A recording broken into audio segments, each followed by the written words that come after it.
That's not how it works. It looks like a crazy dog. Stop it. Stop doing that. Just put this on.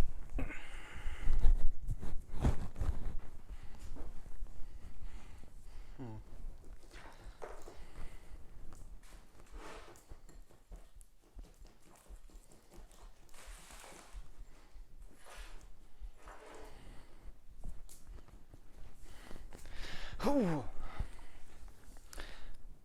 Shut up. You're just... Actually, come here. Hey.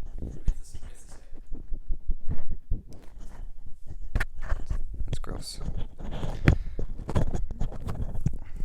Ah. Okay, so...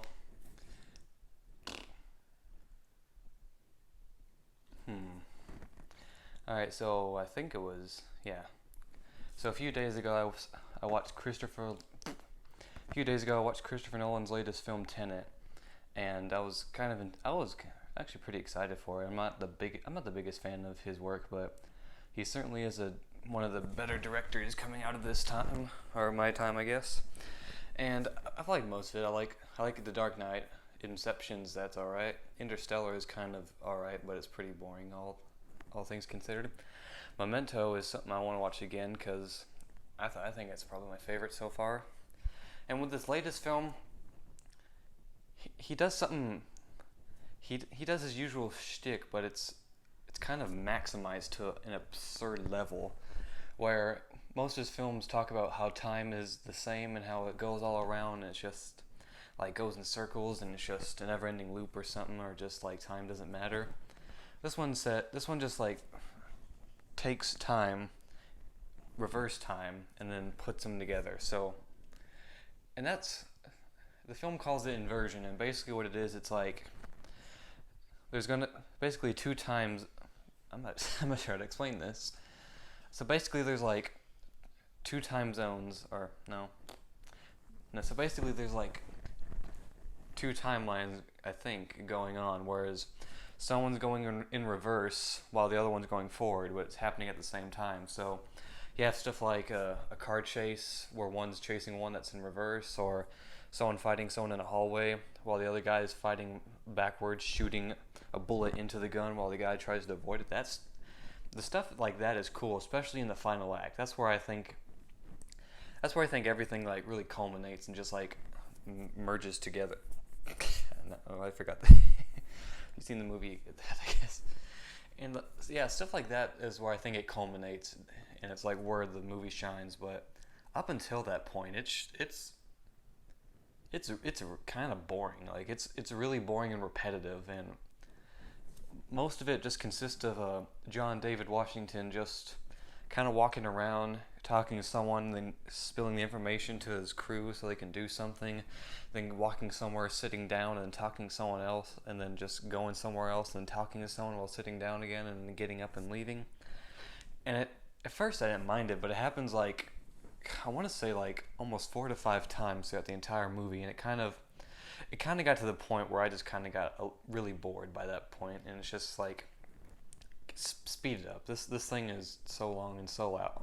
This thing is loud too. Like, it's something I've noticed a lot more in Nolan's like I've noticed a lot more in Nolan's more recent material since, I want to say, The Dark Knight Rises, or maybe just The Dark Knight, but where everything besides the dialogue being spoken is so, and it's just like it seems like it's not really intentional. Like, the actors are speaking at a regular volume while the sound effects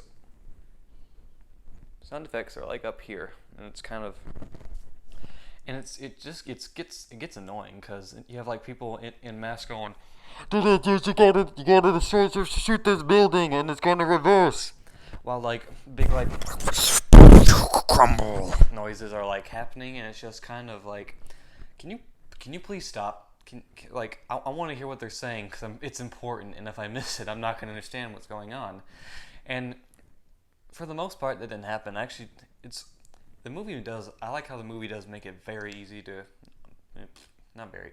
I like how the movie makes it easy enough on the first viewing to understand. Okay, so time is moving forward, but it also moves back at the same time, and this is how all this stuff happens. Okay, that makes enough sense.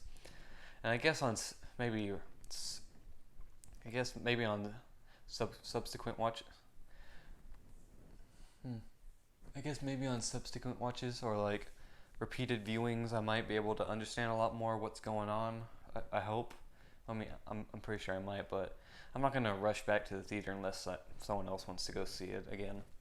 But for the most part, I liked it. The acting, I didn't talk about that. The actors are good, but they're not given much besides just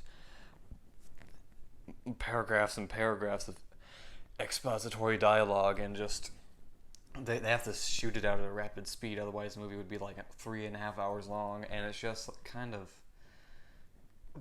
ooh, it's a good movie. It's kind of those are my thoughts after seeing it after a couple of days. So let's see here. So so yeah, in conclusion, so yeah, altogether, it's definitely not my favorite Nolan film. It needs a lot of work. Because it's like there's a really really good idea in there, and it's just you could really work it out well. Except it seemed like he just had the idea and then just kind of dumped a bunch of stuff on there without kind of like fully realizing how to like get that idea out in a very like mainstream way, which I like Nolan because he's one of the few directors that can like get these humongous budgets and this humongous cast and like say, I'm gonna have a movie where we have time going backwards at the same time as regular time, and it's like I got to give the guy props because I can't really think of any other directors that can do that besides Tom Hooper. He did Cats. So yeah, those are my thoughts on Tenet. It's not Nolan's best. It's not his worst.